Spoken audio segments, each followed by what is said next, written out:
Quais são os sinais de um homem espiritual? O conceito de espiritualidade varia entre os diversos grupos cristãos. Em alguns círculos, a pessoa que fala incessantemente de religião é julgada como sendo muito espiritual. Outros aceitam a exuberância ruidosa como um sinal de espiritualidade.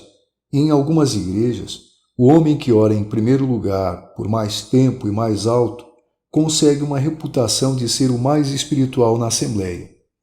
Um testemunho vigoroso, orações frequentes e louvor em voz alta podem entrosar-se perfeitamente com a espiritualidade, mas é importante entendermos que, em si mesmos, eles não constituem nem provam a presença da mesma. A verdadeira espiritualidade manifesta-se em certos desejos dominantes. Eles são desejos sempre presentes, fixos, suficientemente poderosos para dominar e controlar a vida da pessoa. Para facilitar, vou mencioná-los, embora não me esforce para decidir sua ordem de importância. Primeiro desejo é o desejo de ser santo em lugar de ser feliz.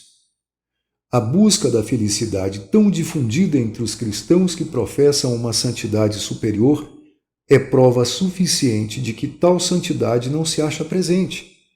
O homem verdadeiramente espiritual sabe que Deus dará abundância de alegria no momento em que possamos recebê-la sem prejudicar nossa alma, mas não exige obtê-la imediatamente.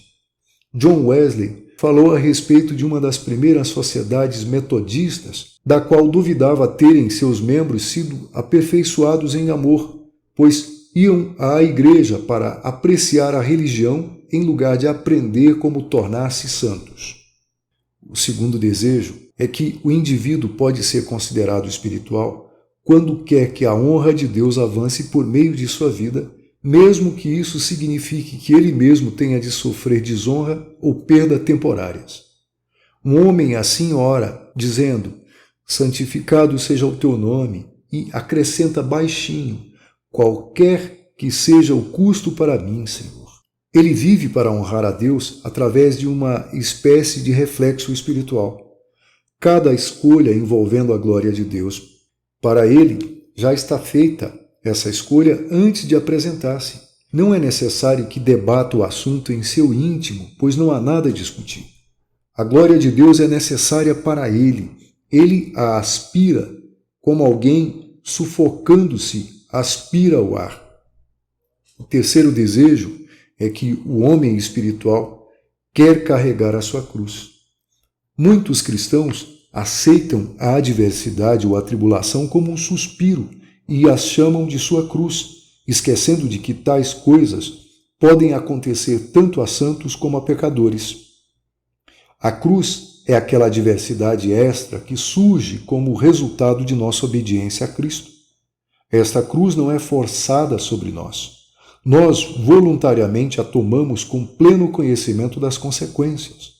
Nós decidimos obedecer a Cristo e, fazendo essa escolha, decidimos carregar a cruz. Carregar a cruz significa ligar-se à pessoa de Cristo, ser fiel à soberania de Cristo e obediente aos seus mandamentos. O indivíduo espiritual é aquele que manifesta essas características. O cristão espiritual é também aquele que tudo observa sob o ponto de vista de Deus. A capacidade de pesar tudo na balança divina e dar-lhes o mesmo valor dado por Deus é o sinal de uma vida cheia do Espírito. Deus olha para tudo e através de tudo e ao mesmo tempo.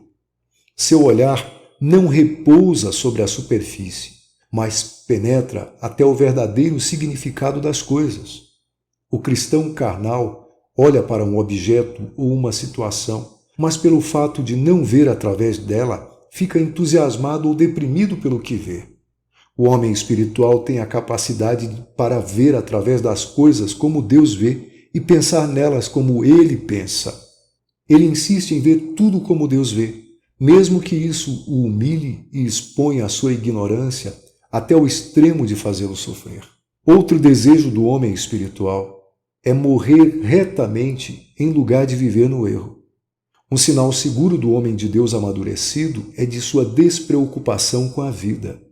O cristão terreno, consciente do corpo, olha para a morte com terror no coração, mas à medida que continua vivendo no espírito, torna-se cada vez mais indiferente ao número de anos que vai viver aqui embaixo, e ao mesmo tempo cuida cada vez mais do modo como vive enquanto está aqui.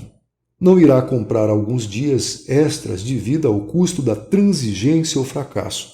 Ele quer, acima de tudo, ser reto, e fica feliz em deixar que Deus decida quanto tempo deve viver. Ele sabe que pode morrer agora que está em Cristo, mas sabe que não pode agir erradamente.